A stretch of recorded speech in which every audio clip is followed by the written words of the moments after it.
We're going to go to Kay in California. Hello, Kay. Hi, how are you? I'm doing better, thank you. Good. I wanted to talk to you about a little problem that I had since my childhood. I have spiraled out of control. I have hurt those I love and those who love me, my friends, my family, my boyfriend, and I don't know how to stop the pain. I don't know how to stop the hurting. I want to heal. I want to forgive. And I want to move forward. But it's almost impossible to move forward because I don't know how to forgive. I wanted forgiveness from my father before he died. I wanted him to say, I'm sorry, I wanted to forgive, but I never heard him say, I'm sorry for what I did.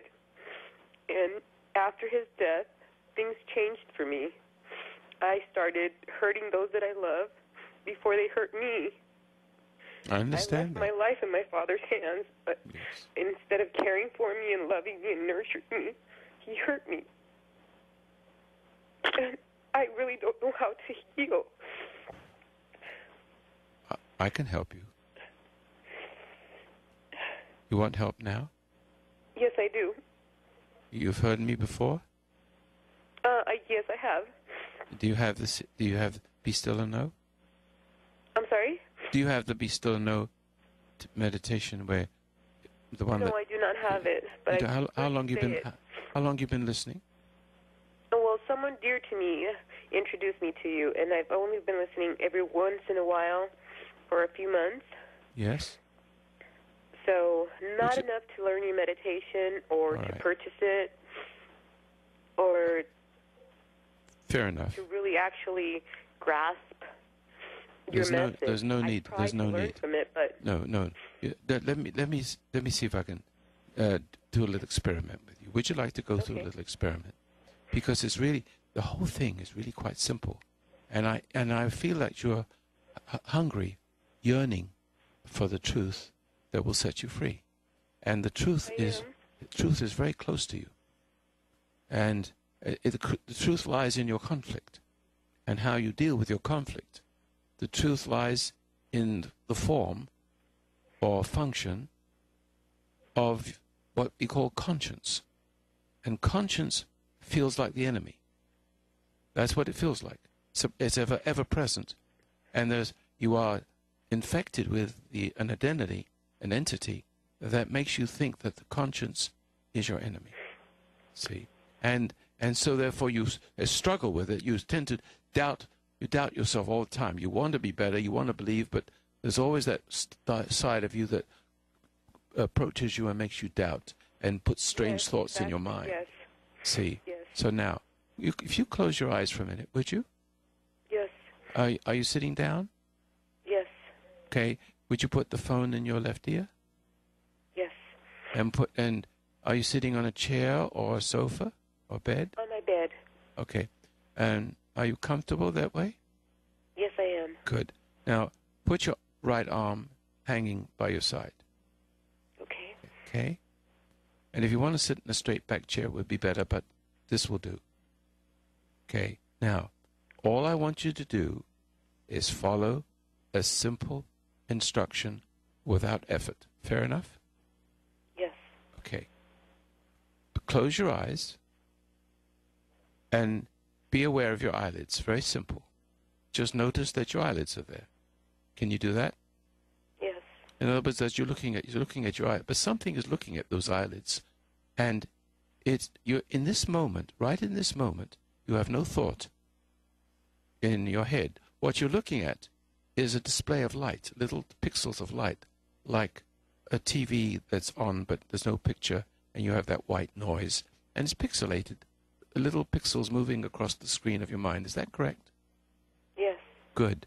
Now, there is no thoughts there. Now, how do we get there to look at your mind and see no thought? You know what's happening? You're in a meditative state. You're in a meditative state by just doing that. In a meditative state, and you're not in your thoughts anymore. You're outside your brain. You're outside your fantasy, your intellect, your imagination. your dream state. You're outside it. Now, here, listen carefully for the next phase. Be aware of your right arm hanging by your side. And now, if you be aware of your right forefinger, the awareness that you have in your mind, in your forehead, becomes a tingling in your first finger, just by being aware that you include the finger in the looking at your eyelids. You can do that. You can almost see your hand with your mind's eye, and you can see your finger. You can almost be, you don't have to look at it or imagine it. I don't want you to imagine it. I want you to notice the finger only. Can you do that, please? Yes. Now, does it tingle just a little bit? Wait for a moment. Tell me when it tingles. Yes. Okay. Like blood is going into it, but it's energy. Now, transfer the awareness to the second finger and let me know when it tingles. It's tingling. Good. Now, the third finger. And it's easy. It's tingling. And now the little finger. Yeah, see. Now the thumb. Now, you keep doing that while I'm talking to you. Okay. Would you do that? Yes. Now, listen carefully. I'm going to explain something, although I don't need to explain it, but you'll delight in the explanation. What is happening here is you are close to God. And you don't know it yet. You don't know it. You only have my word for that, but it's true. And so you don't have to believe me or disbelieve me. Just listen. That's all I ask you. And so the reason what now, as you're looking at your forehead, you're looking at the surface of your brain. And that's where, and that play of light is on your brain, and that's becoming a programming from within. God's programming. See, this will wash out all your anger and hostilities and becomes what you call forgiveness, because in this state you are being forgiven. You were forgiven before you were born, and what you've experienced with your parents is a variation of what everybody experiences from original sin. You see, so you weren't born innocent. You were born, and when you came into the world, you came into the world, and the world grasped you and multiplied your suffering. And you multiplied your own by struggling to save yourself as if you could. But the salvation waiting was always there. You are being saved. Your salvation is being saved from original sin. See, all have fallen and been short of the glory of God, the good book says. You know, you're a Christian lady, I imagine. And so you understand that we're all sinners, so that, but you didn't desire to sin. You didn't want this kind of life. You are a spiritual person, and you understand what I'm saying when I say you're being saved from sin. Your choice is rather a longing to be saved from this condition. Can't save yourself. Nobody can save you. The salvation is prepared. You are forgiven. Therefore, you play it forward. And playing it forward means that you can see that what was in your father is now in you, or what was in your mother that did it to your father, that turned him into this. And if he was really a man, he couldn't be turned into it, but never mind. Mother played a role too. So I want you to understand that's all you need to hear, and want you to play it forward. You will play it forward effortlessly. You now have the ability to deal perfectly with the next imperfect moment, imperfect people, because you know full well that what they do to you, they cannot help. Now that you've experienced yourself, you find yourself doing unto others before they do it to you, or doing unto others what was done unto you, and you cannot stop it, even if you try, because sin has that hold. And that's why God knew this. Through one man, sin and death through sin comes spread through the human race. But through one man, it goes out. I mean, you know who I speak of, whoever I speak. Now, I want you to open your eyes now and look around the room and tell me if you see brightness, if everything is brighter. I do. Do you feel relieved of, I know you do. You feel lifted. I do. See, the problem is gone. Where is the problem?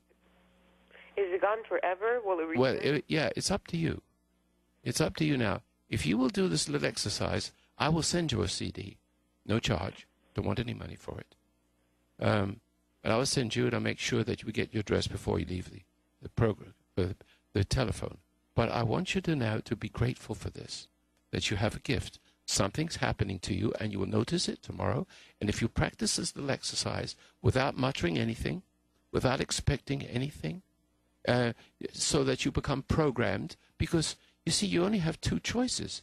You're programmed by God, or in default, as you came into the world, you got programmed, demoralized, degraded by the forces that degraded your mother and father.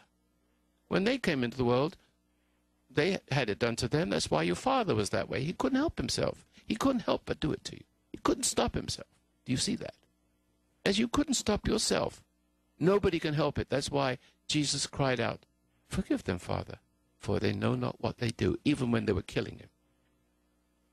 See that? That's the magic.